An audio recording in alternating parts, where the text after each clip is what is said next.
Com o Rodrigo Pimentel, ex-capitão do BOPE, Batalhão de Operações Policiais Especiais da Polícia Militar do Rio de Janeiro. Boa tarde, me disseram que o senhor prefere que chame de Rodrigo, então vou te chamar de Rodrigo, atendendo ao seu Como pedido. desejar, Débora. Rodrigo, Como desejar. obrigada. Uma boa tarde, Obrigado pelo obrigada por convite, viu? estar. Imagina, obrigada você por aceitar falar conosco, porque eu quero saber a sua opinião, né? Considerada enfim, considerando que foi apontada como a maior operação policial da história do Rio de Janeiro, com centenas de presos e dezenas de mortos também, como o senhor avalia? Então, são duas vertentes: a legitimidade da ação e a eficácia da atuação. Débora, é obrigação do Estado Democrático de Direito tentar capturar pessoas condenadas por homicídio, né? No caso, o DOCA responde a vários homicídios. É obrigação do Estado de Direito recuperar o território, né? É um atentado contra a soberania nacional, você impor a centenas de milhares de pessoas ali uma ditadura territorial, e é o que o Comando Vermelho faz. É muito bom lembrar, Débora, poucas pessoas sabem disso, que 2 dias antes o Comando Vermelho invadiu uma favela no Morro da Quitanda, na Pavuna, com 70 bandidos, todos oriundos do Complexo do Alemão. Mataram uma senhora de 60 anos de idade, ela foi refém, né? Sofreu. Mataram também um jovem de 30 anos de idade, que não tinha nenhuma ligação com o tráfico. Todos esses bandidos escondidos no Alemão, da quadrilha do DOCA. Em qualquer lugar do mundo, é legítimo a sociedade, a polícia, a justiça perseguir e tentar prender esses bandidos que estavam escondidos lá no bunker do Complexo Alemão, que é um território negado ao Estado. Então, quanto à legitimidade, eu acho que qualquer pessoa com a ideia razoável vai entender que qualquer Estado de Direito, qualquer sociedade deve perseguir, tentar capturar esses bandidos. Logicamente, não a qualquer custo, não colocando a população em risco. As informações que nós temos até o momento é que não morreram inocentes nessa operação. Perfeito? Então, quanto à legitimidade, eu acho que é 100% e eu concordo com o governador do Rio de Janeiro, concordo com a ampla maioria da sociedade carioca hoje que apoia essa operação policial, inclusive muitos moradores de comunidade. Quanto à eficácia, eu tenho uma outra percepção. O Comando Vermelho saiu muito enfraquecido, perdeu muitos bandidos, perdeu muitas armas. Então, existe um princípio do aproveitamento do êxito. Já que o Comando Vermelho está enfraquecido, já que a facção sofreu bastante, seria oportuno, seria inteligente que essa comunidade fosse ocupada por forças da lei, né, para que a população dessa comunidade não tivesse que sofrer daqui a 90 dias, daqui a 100 dias, um outro trauma, que seria uma outra operação como essa. Mas, infelizmente, em função da desconexão do governo estadual, da pouca sensibilidade também do governo federal, da ideia do presidente de não querer montar uma GLO, não existe recursos para ocupar o território do Complexo do Alemão com uma força militar. Só para lembrar, Débora, que no governo Dilma, o Exército Brasileiro ocupou o Alemão por 19 meses e, no que se refere à redução de homicídios, foi um sucesso total. Foram 19 meses sem homicídios no Complexo do Alemão. Então, a ocupação, nesse sentido, funcionou. Vou chamar então aqui em tela já conosco Pedro Venceslau, nosso analista, para participar dessa entrevista. Pedro, sua pergunta. Rodrigo, seja bem-vindo. Eu gostaria de entender, primeiro, o senhor disse que a facção Comando Vermelho sai enfraquecida, mas, por outro lado, o poder público não ocupou esse espaço que era ocupado por uma facção criminosa. Qual que é a capacidade de reorganização do Comando Vermelho e como é que fica a hierarquia do complexo agora que houve essa operação? Será que algum outro faccionado, porque eles não prenderam o principal líder até agora, que se não me engano chama DOCA, prenderam o operador financeiro dele. Como é que quem está comandando agora, nesse exato momento, a comunidade? Existem outros integrantes do Comando Vermelho que continuam dando as ordens de algum lugar lá dentro? Não, perdão, Pedro, o DOCA continua pleno comandante dessa comunidade aí, né, desses bandidos, né? O Comando Vermelho, ele não tem somente um bunker, ele possui também a Rocinha, com um poder bélico quase equivalente ao do Complexo do Alemão, também possui o Complexo de Chapadão, também com um poder razoável, também com 400, 500 bandidos, mais ou menos a mesma quantidade de fuzis, né? Então, o Comando Vermelho ele está enfraquecido no Complexo do Alemão, mas o DOCA continua sendo líder e ele está dando as ordens em alguns esconderijos, né? Mas por que que a operação, no entendimento de que o Comando Vermelho teve um grande prejuízo, por que que ela foi um sucesso nesse entendimento, tá? Porque, sinceramente, eu não consigo chamar a operação de sucesso morrendo 4 policiais, tá? Mas no sentido do enfraquecimento do Comando Vermelho, foram 33 lideranças presas, né? Várias lideranças mortas também. Bandidos do Comando Vermelho, que eram líderes de vários estados, foram presos e mortos. Então, realmente, foi uma operação de grande impacto para o Comando Vermelho. Não fosse a morte dos agentes da lei, seria uma grande vitória. No aspecto, de novo, de mudar algo para a sociedade do Rio de Janeiro, de um Rio de Janeiro melhor, não aproveitamos o êxito da operação e, para o carioca, no mundo real, nada mudou no dia de hoje, nada vai mudar no dia de amanhã. O Comando Vermelho vai continuar ocupando territórios, vai continuar impondo a ditadura das armas nas comunidades, vai continuar cobrando taxas, vai continuar humilhando moradores com barricadas, né? Então, verdadeiramente, cara, eu quero ser verdadeiro, nada mudou para o Rio de Janeiro, não. Rodrigo, o senhor fala, Sim. né, que se não fosse a morte desses 4 policiais, teria sido, sim, um sucesso. Gostaria de trazer um argumento que a gente tem visto, porque essa mega operação, ela tem sucesso, ela tem apoio, como o senhor mencionou, de grande parte da sociedade, mas tem uma outra grande parcela também que critica essas mortes de civis. Até porque o argumento é, olha, De os civis, corpos você ainda refere-se estão... a bandidos? Perdão, me perdoa, Débora. Civis, você está Eu, falando bandidos? Perdão, não, perdão. Rodrigo, eu não sei, porque eu acho que os corpos ainda estão Ah, sendo identificados. ah, Mas mas a minha pergunta é... aqueles fardados, na sua percepção, eram bandidos ou civis? Débora, me perdoa, sem Não, ironia. Na sua percepção, não, aqueles claro. bandidos no chão, fardados, perdão a ironia, perdão, Débora, na sua percepção Não, verdadeira de cidadã, pode por dizer. favor, me diga. Por Não, favor, eram Rodrigo, bandidos ou civis, Débora? Hum? olha, primeiro, a Ah, entrevista não é comigo. Acho que a minha opinião tá, tudo pessoal bem, aqui, só um pouquinho, sem deixa eu problema, tá concluir. ok? Rodrigo, deixa eu só concluir aqui a minha pergunta, porque eu acho que é uma Perfeito, pergunta importante. perfeito. Porque é o seguinte, Sim, infelizmente, assim, acho que não interessa muito a minha opinião pessoal, mas eu estou trazendo aqui, até porque o senhor se surpreenderia, mas eu quero trazer aqui uma visão de argumentos que estão na sociedade, Rodrigo. Então, assim, o que eu trago é, olha, não perfeito. são todos os corpos que foram identificados. A gente viu em imagens pessoas fardadas com fuzil, a gente viu pessoas, moradores, cortando as fardas das pessoas, né, eles falam, para facilitar a identificação, mas também com esse argumento de que, claro, se não fosse bandido, não estaria paramentado daquela maneira. Sim, ok. A gente acho que não dá para dizer que foi contra a outra centena, enfim, a gente não sabe ainda exatamente quantas pessoas, mas o fato o que eu quero te dizer, tem uma linha de argumento que diz o seguinte, Rodrigo, olha, no Brasil não tem pena de morte, assim, especificamente nesses casos, e que essas pessoas deveriam ter sido presas e que elas deveriam ser processadas e não executadas. Tem um ponto que a polícia alega, que é o seguinte, olha, quem não resistiu foi preso, quem foi para cima da polícia e resistiu foi morto, foi neutralizado, né? Como vocês dizem. Então, eu gostaria de saber o seguinte: nesses casos, é um número realmente, assim, bastante grande. Se é justo, se não é justo, não cabe a mim dizer. Mas o que eu quero saber do senhor é o seguinte: como é que funciona essa decisão entre prender e matar, né? Eu acho que por isso eu quero que o senhor explique. Perfeito. Me perdoa, viu, Débora? Não se trata de uma decisão, se trata de uma circunstância.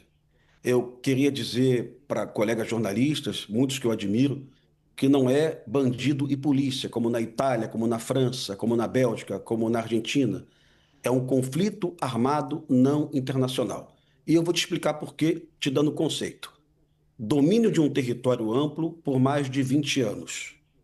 Facções armadas em número superior a 300 bandidos, com capacidade de combate de média intensidade. Afronta ao poder democrático Estado de Direito. Ameaça ao morador. Então, tudo isso é uma classificação de conflito armado não internacional. O mundo, os jornalistas que pesquisam, chamam isso de guerra civil, ou então de uma guerra irregular. É mais ou menos o que acontece em Burkina Faso, na Nigéria, que aconteceu em Alepo, na Síria. O Brasil chama isso de banditismo. Infelizmente, um dia a sociedade vai acordar e vai perceber que isso não é banditismo. Eu te preciso eu garanto para você que é impossível tentar prender 400 pessoas armadas com fuzis. Se você tiver uma lembrança legal, você vai perceber que há 4 meses o BOP tentou realizar uma operação muito parecida na Rocinha. Os policiais do BOP estavam na mata, cercaram 400 traficantes, muitos do Ceará, armados com fuzis, e naquele momento a opção do BOP foi a seguinte: não dá para tentar prendê-los. Isso aqui vai virar uma guerra sem fim, vai ter muita morte. E o comando do BOP recuou, e está tudo certo, prende depois, numa outra ocasião. Dessa vez não deu jeito.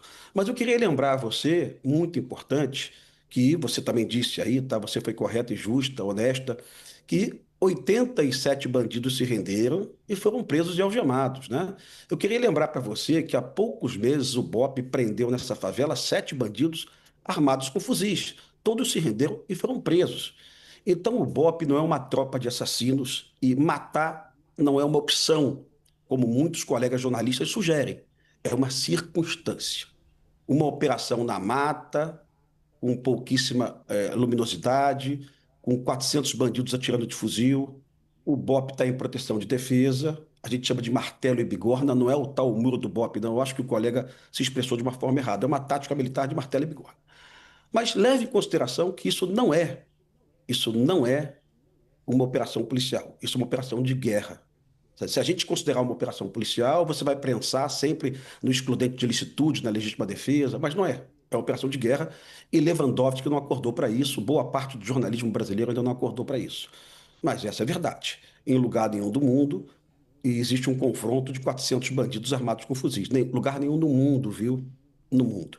Então, tenha isso na consciência, por gentileza. Tá. Eu só quero lembrar algo para você, muito importante para você entender como a coisa é politizada. Em 2008, a Polícia Militar matou 25 bandidos no Complexo do Alemão, uma operação de alta letalidade também, um combate muito intenso. 7 policiais foram feridos. E a mesma imprensa do Rio de Janeiro, os mesmos políticos de hoje, disseram o seguinte: tráfico de drogas não se combate com pétalas de rosa. O mesmo presidente, Luiz Inácio Lula da Silva. E não houve nenhum clamor, ninguém reclamou de nada, sabe? Então, eu acho que muito da reclamação é questão ideológica e política. Perceba ontem que a Benedita da Silva, ex-governadora do Rio de Janeiro, disse que a operação não tinha planejamento, tampouco não tinha inteligência. A Benedita e alguns deputados pediram a prisão do governador Cláudio Castro. Está no jornal de hoje, pode checar. E você dá uma checada no período que a Benedita foi governadora do Rio de Janeiro, 2002, ela foi governadora por 9 meses. Foi o momento de maior letalidade da história da Polícia do Rio de Janeiro. A Polícia do Rio de Janeiro matou 1.200 pessoas em 9 meses do governo Benedita. No governo Cláudio Castro, a polícia matou 600 pessoas. Quem é mais letal, Débora? Fala para mim, por gentileza. O- A Benedita ou o Cláudio Castro? Por gentileza, repita para mim quem é o mais letal. o- Que governo foi o mais letal? Hoje, a polícia que mais mata do Brasil é a do PT, do Jerônimo. E ninguém está pedindo a prisão do Jerônimo, e ninguém está falando o- que a Bahia tem que sofrer intervenção, né? Pensa se realmente essa discussão nossa desse momento é técnica política. Pensa se os colegas que estão falando que a Polícia do Rio é de assassinos, né? Pensa se eles estão falando com dados corretos, se eles estão analisando isso de forma sensata, com números, com dados, né? Eu penso que tem muita gente mentindo aí, sabe? Penso que tem muita gente preocupada em fazer política quando nós deveríamos analisar as circunstâncias reais do que está acontecendo no Brasil hoje. O governo federal Rodrigo, está posso te perdido, Débora, perdido. deixa eu- Pode me interromper, por gentileza. Vamos lá. Posso? Desculpe. Não, eu posso te fazer um pedido, Rodrigo? Por gentileza, por favor. Não me Por peça favor. desculpas não me peça desculpas pela ironia, pela brincadeira, porque, enfim, Sim. né, pela forma de você se expressar. Primeiro, porque você foi muito educado, então não há por que pedir desculpas. E segundo, porque eu acho que faz parte do debate. Então, não me Sim. peça desculpas e eu estou gostando muito da conversa e quero segui-la. Pedro. Bom, Rodrigo, independente aqui da questão do debate aqui, eu queria saber a sua leitura, porque quando o senhor fala de jornalistas, políticos, mas existem manifestações que criticaram a mega operação que vão além do mundo político e além dos jornalistas e dos militantes de direitos humanos. Por exemplo, a ONU fez uma manifestação, o chefe da ONU, o porta-voz das Nações Unidas, dizendo que está gravemente preocupado com o número de vítimas no Rio de Janeiro. De 27 organizações não governamentais, muitas delas conhecidas internacionalmente, como Sou da Paz, etc., fizeram um documento muito duro contra essa operação patrocinada pelo governo do estado do Rio de Janeiro. E também várias outras manifestações e uma repercussão mundial questionando o alto número, a alta letalidade dessa operação, mais de 120 mortos. E aí eu pergunto como é que o senhor avalia essas manifestações internacionais que extrapolam o que o senhor disse que são questões ideológicas, porque não dá para dizer que o porta-voz da ONU tem um posicionamento ideológico. Dá para dizer com certeza que todos os 120 mortos nessa operação estavam atirando contra os policiais, que todos os 120 mortos eram da facção? Como identificá-los como sendo da facção? Porque é muita gente e as manifestações de críticas a essa operação não se restringem, não estão circunscritas a um campo ideológico. Eu gostaria muito que o senhor, depois, não precisa ser agora, com calma, paciência, desse uma olhada nas normas da ONU de engajamento para forças de paz, que eles chamam de forças de imposição da paz. A ONU, quando ela está em missão de paz, ela não está fazendo manutenção da paz, ela está impondo a paz. Então, a resolução da ONU permite que militares da ONU, armados, matem guerrilheiros armados que coloquem em risco as equipes da ONU. Então, se nós importássemos para o Rio de Janeiro as regras da ONU, eu ia gostar muito, mas muito mesmo. Por favor, depois faça uma leitura sobre as normas de engajamento da ONU aplicadas em forças de paz de todo mundo, tá? Porque a ONU considera justamente essa ação no Rio de Janeiro como conflito armado não internacional. Então, toda a nossa discussão gira em torno disso. Para muita gente isso é banditismo, mas para verdadeiros especialistas, que não é o Sou da Paz, tá? Isso é uma guerra civil, um conflito de média ou baixa intensidade. Perfeito? Não, não existe como comprovar que todo mundo ali é bandido, não. Não tem, você tem razão, não tem, né? E também não tem como comprovar se alguém atirou na polícia antes. Na guerra não dá para fazer isso, tá? É uma operação, repito, de guerra. Então é impossível que você identifique quem atirou em cada um desses 120 bandidos, né? Foi um confronto, o BOP estava utilizando armas de apoio de fogo, armas que têm uma cadência de tiro muito rápida, um volume de tiro muito intenso, como tem que ser, porque se o BOP não usa essa arma, o BOP sequer consegue chegar ao local. Então toda a nossa conversa hoje gira em torno do seguinte: para muita gente isso é uma ação típica de polícia, né? E para especialistas isso é uma operação de guerra. Ok? E a partir daí vai ser um debate nacional, a gente vai ter que chamar o Sou da Paz, a ONU, e perguntar para a ONU e para o Sou da Paz. Como é que é para fazer? É para deixar o DOCA lá para sempre? Não é para tirar a barricada, não. Não devemos retirar aqueles 200 fuzis do território, porque se a sociedade entender que não é para fazer isso, é só comunicar isso claramente. Vamos deixar esse território na mão deles. E dane-se 4 milhões de cariocas que vivem oprimidos pelo tráfico.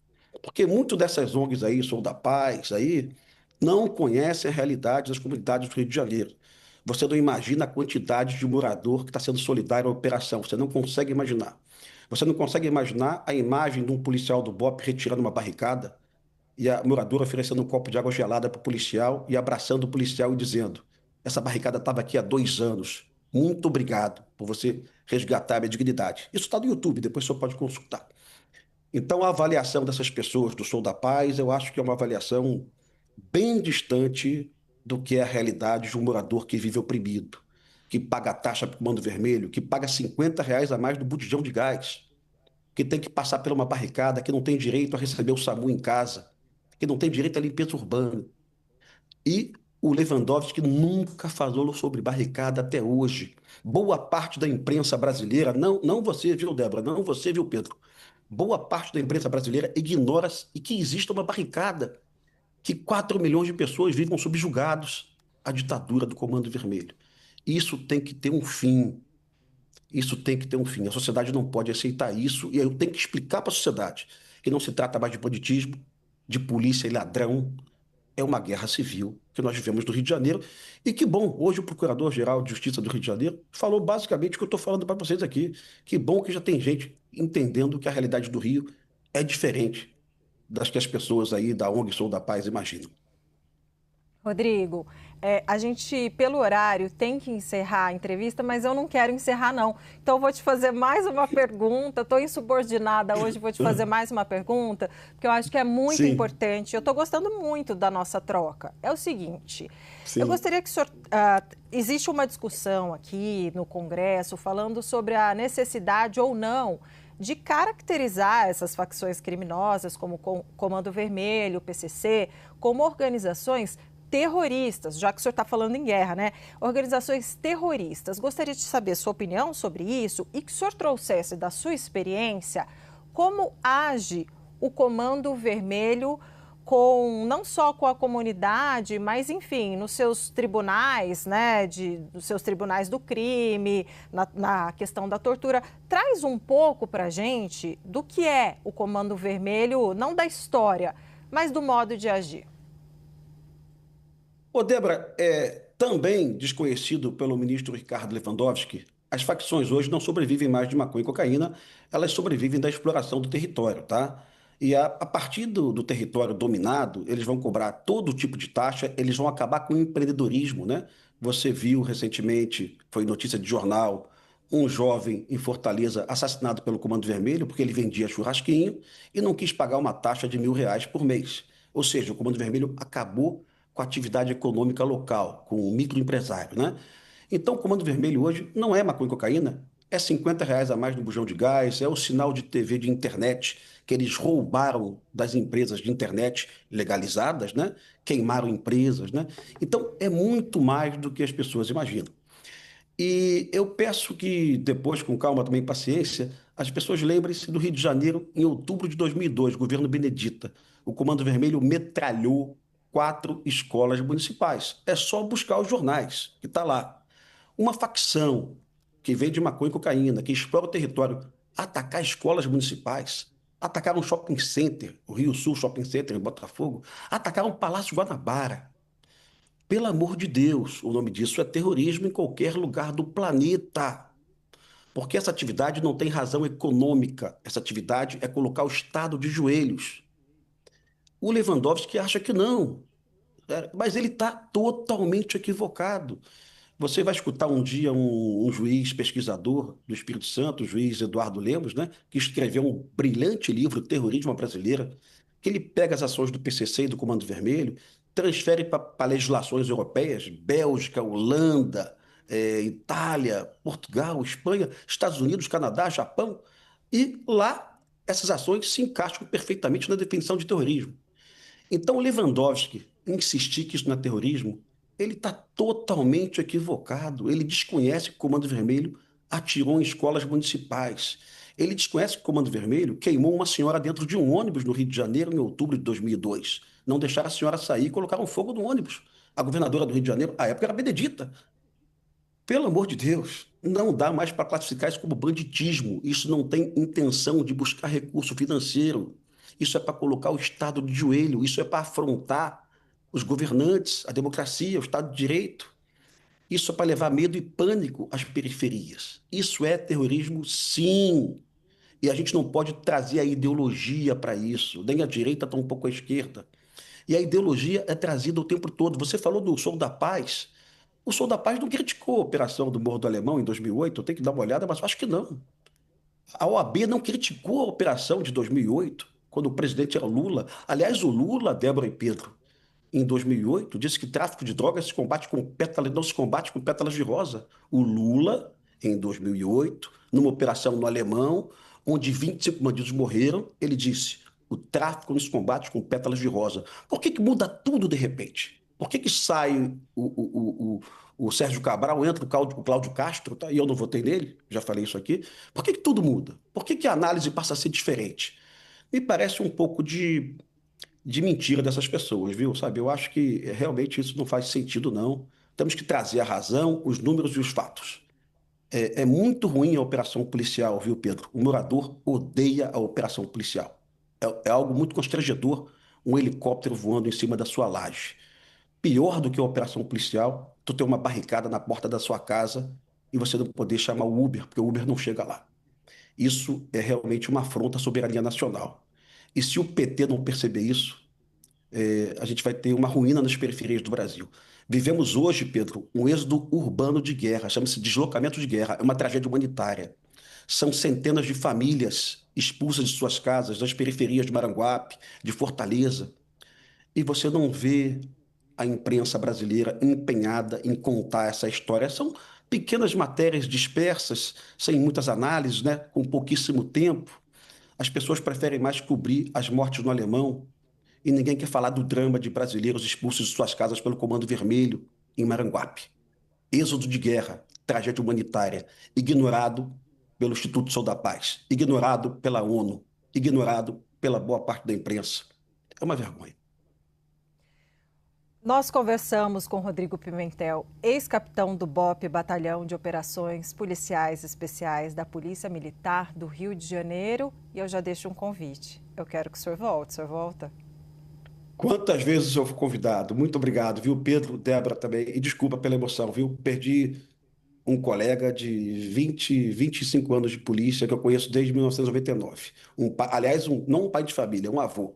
Um policial muito digno que não foi lá para matar ninguém. Ele foi lá para tentar prender um assassino chamado Doca.